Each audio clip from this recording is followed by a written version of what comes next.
Hello, je vous accueille avec mon chignon de fortune en tenue de combat parce qu'aujourd'hui on va aménager le balcon. D'ailleurs aménager c'est un mot un peu faible parce qu'en fait on va plutôt rénover le balcon.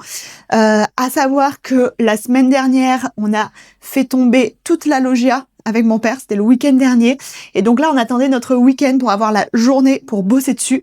D'ailleurs Chris y est déjà, regardez, hop, il est là.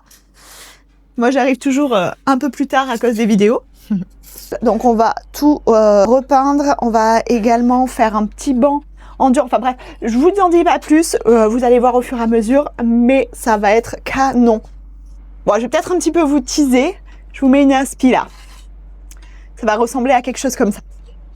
Allez, c'est parti. Première étape, tout débarrasser. Le balcon nous a servi à stocker tous nos outils pendant la rénovation. Il y en avait vraiment partout, mais aujourd'hui, il est temps de lui refaire une beauté. Puis après, on commence à rattraper avec de l'enduit les défauts et dommages que ce pauvre balcon a subis ces dernières années. L'idée, c'est de fusionner deux univers qu'on a adorés lors de nos voyages, le côté blanc et immaculé des villages grecs et l'ambiance tropicale et chaleureuse de l'Asie du Sud-Est. Direction le magasin de matériaux. C'est Chris qui a la liste en tête.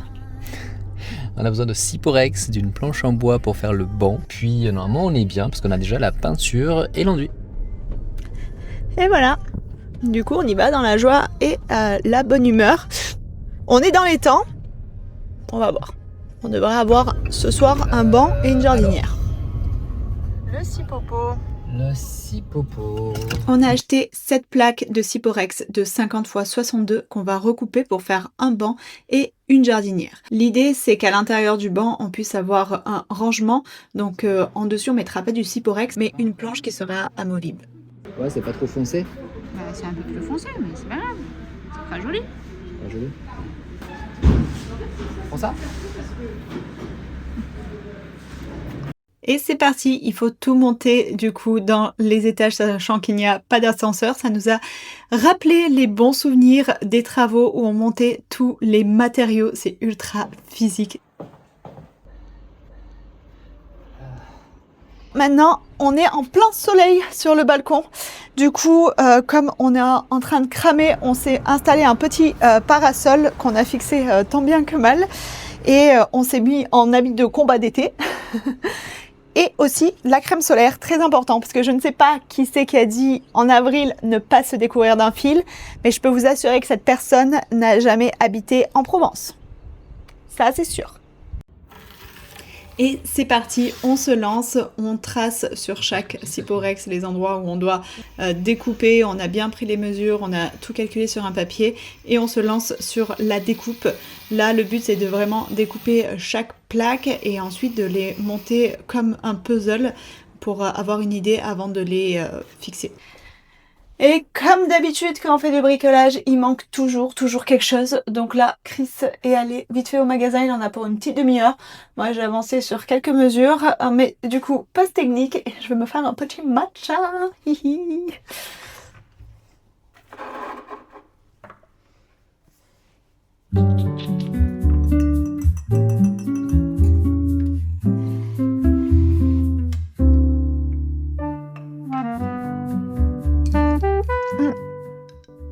Bon, j'ai eu Chris au téléphone, il va pas trop tarder, il était à la caisse. J'ai hâte d'avoir fini ce banc. Franchement, ça va faire beau, hein. Ça va faire beau. Bon, sinon, je suis super contente d'avoir repris YouTube et je disais à Chris tout à l'heure que, genre, quand j'avais pas envie de faire des trucs, genre là, j'étais pas ultra motive ce matin pour faire la terrasse, mais bon, il faut le faire quoi. Bah, le fait de me dire je vais faire une vidéo, ça me motive trop, du coup, parce que je kiffe créer du contenu. Donc, en gros, ça ajoute un truc kiffant à un truc chiant. Donc, c'est tout bénef. Il semblerait que vous allez avoir beaucoup de vidéos de trucs chiants, du coup. Bon, allez, je vous laisse tranquille, je vous reprends quand on reprend le balcon. Bon alors là c'est peut-être le moment où il faut pas trop écouter nos conseils.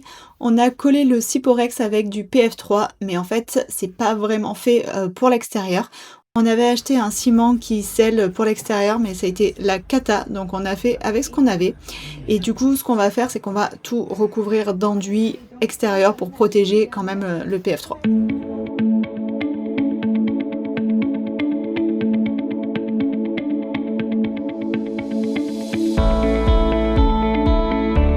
On passe maintenant à la jardinière avec les mêmes étapes. D'abord les mesures, ensuite on découpe, on assemble tout en petits puzzles et on vient sceller le tout une fois qu'on est sûr que tout rentre. De la première journée, je vais vous montrer à quoi le balcon ressemble. Demain, on a encore pas mal de trucs à faire. Mon Dieu, ma tête. C'est des vidéos au naturel. Au naturel. Alors niveau banc, on n'a plus qu'à passer l'enduit. Ensuite, en dessus, il y aura cette planche qui va venir recouvrir. Et on va devoir faire encore un petit rebord demain, tout le long, là. Là, on voulait laisser ouvert pour justement ranger un peu des outils, des petits trucs qu'on veut laisser sur le balcon, mais qu'on ne prend pas souvent. Et de l'autre côté, la jardinière qui prend un petit peu forme. Donc, on a fait le petit retour là. Parce qu'en fait, vous voyez pas, mais derrière, là, c'est ouvert aussi. Enfin, du coup, maintenant, c'est fermé. Et voilà, la petite jardinière qui prend forme également. Donc, demain, enduit sur la jardinière. Et on sera pas mal. Fin de la première journée. On avait encore sous-estimé le temps qu'il nous fallait pour tout faire. Mais est-ce que tu es satisfait, mon chéri? Oui, pour une première journée, oui. Et pour une première fois? Une première fois. Bon, allez. À demain pour la suite. Good morning! Et voilà, on est le lendemain, on est plein de courbatures d'hier, mais on est bien décidé à finir le gros œuvre, on va dire, de ce balcon. Chris est déjà sur la découpe de la planche, on a pris les mesures ensemble et on va finir ce banc. Allez, je vous emmène. Hier, comme une imbécile, quand j'ai rajouté ce bloc-là, en fait, j'ai pas assez enfoncé, parce qu'on met du PF3 dessous aussi pour que ça colle bien.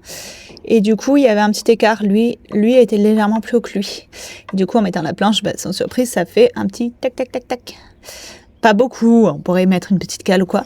Mais j'essaye de le limer au maximum. Donc, je me fais bien pour que ça soit le plus droit possible. Le moment de vérité. Ah.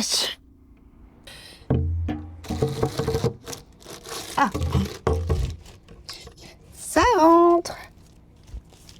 Alors, il y a juste un endroit où elle n'est pas hyper stable, mais c'est mieux. Sinon, on mettra des petits amortisseurs là. Viens voir. En fait, là, il va falloir qu'on comble toute cette partie. Et j'ai une idée. Je suis pas sûre que ce soit la meilleure idée de la Terre, mais on va essayer. C'est pour ça qu'on a laissé le plastique également. On va faire comme si on faisait un gâteau. On va mettre de l'enduit dans un sac et on va verser de l'enduit, pas de l'enduit, du PF3. Et on va verser le PF3 de manière à ce que, en fait, ça fasse une bande, comme un moule en gros, entre le bois et le mur. Pourquoi on l'a pas fait en Syporex? Simplement parce que le mur du fond est pas droit. Donc pour prendre les mesures, c'est très compliqué. Donc, à part un moulage, on voit pas trop comment faire. Au final, l'idée s'est montrée étonnamment concluante. En tout cas, ça a vraiment bien fait le job. Et c'est parti pour recouvrir le banc et la jardinière entièrement d'enduit. On a utilisé ce produit si ça vous intéresse. C'est un enduit qui est spécial extérieur. Bon, finalement, c'est chauffé. On enduit tout parce que ce crépi, il fait vraiment vieillot, quoi. Donc, gros boulot.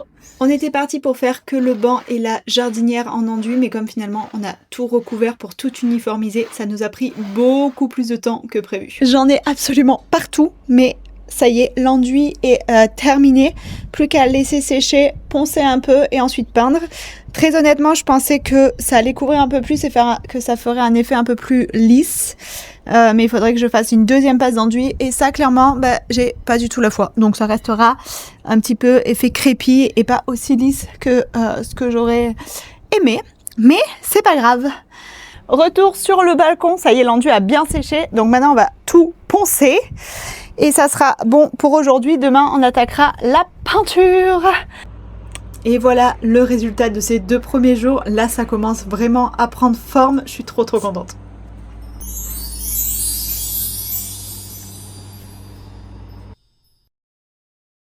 Hello, je viens de rentrer du boulot et je m'apprête à aller voir sur le balcon la peinture de Chris parce qu'il a commencé plus tard que moi ce matin et du coup, il a peint une partie en tout cas et moi, je vais après peindre l'autre. Oh, waouh! Putain, ça fait propre, c'est bien! Ah, je suis contente! Wow! Il a peint tout le plafond du balcon. Et là, ma mission, c'est de peindre, on va dire, tout le côté à hauteur d'homme parce que moi, je ne peux pas monter sur l'échelle étant donné qu'il y a du vide. J'ai trop peur. Let's go!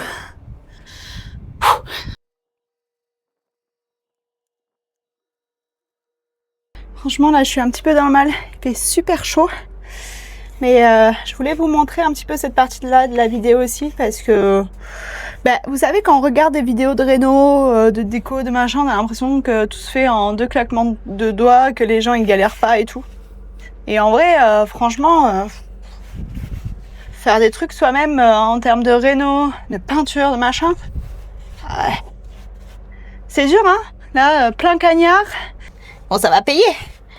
Mais voilà, tout ça pour vous dire qu'on n'a rien sans rien. Faut pas que vous vous disiez quand vous voyez une vidéo YouTube de rénovation que genre c'est simple quoi. Ça demande quand même un bel effort physique, surtout quand on n'est pas du métier, on met 2 ans quoi à faire les choses. Voilà. Mais vous commencez à sentir la vibe un peu grecque, petit village blanc sur le balcon là, vous la sentez? Moi je la sens bien. Je crois que c'était à Mykonos. Il y avait un local qui nous disait que chaque année, il repeignait sa façade pour qu'elle reste bien blanche. Et tout à l'heure, je me disais, du coup, est-ce que je vais devoir repeindre le balcon chaque année? Peut-être. Peut-être, hein. On verra bien. S'il y a besoin l'année prochaine. Mais c'est sûr que le blanc, ça se salit tellement vite. Et en plus, comme c'est quand même pollué la ville, il y a des chances hein, que l'année prochaine, on repeigne. Hein. Par contre, rappelez-moi de repeindre avant avril. Parce que là, les gars, il fait ultra chaud. Ultra chaud. Je suis en train de griller. Je crois que je suis en train de me prendre un coup de soleil. Pourtant, j'ai mis la crème à 50. Mais voilà quoi. T'as repeint? Repeint. Ouf! Mission accomplie. C'est du boulot, c'est 19h, je suis morte, j'ai commencé ma journée tôt ce matin. Il est vraiment temps pour moi d'aller prendre une bonne douche, de me reposer, enfin d'abord de tout ranger, et ensuite prendre une douche et un petit peu me reposer. Voilà, avant de recommencer ma journée tôt demain matin. D'ailleurs, je vais pas vous montrer la fin de la peinture, enfin je vais pas vous refilmer quand on peint, je vous montrerai juste le rendu final. Là, je crois que vous avez compris que c'est long de tout repeindre, on va faire plusieurs couches, etc.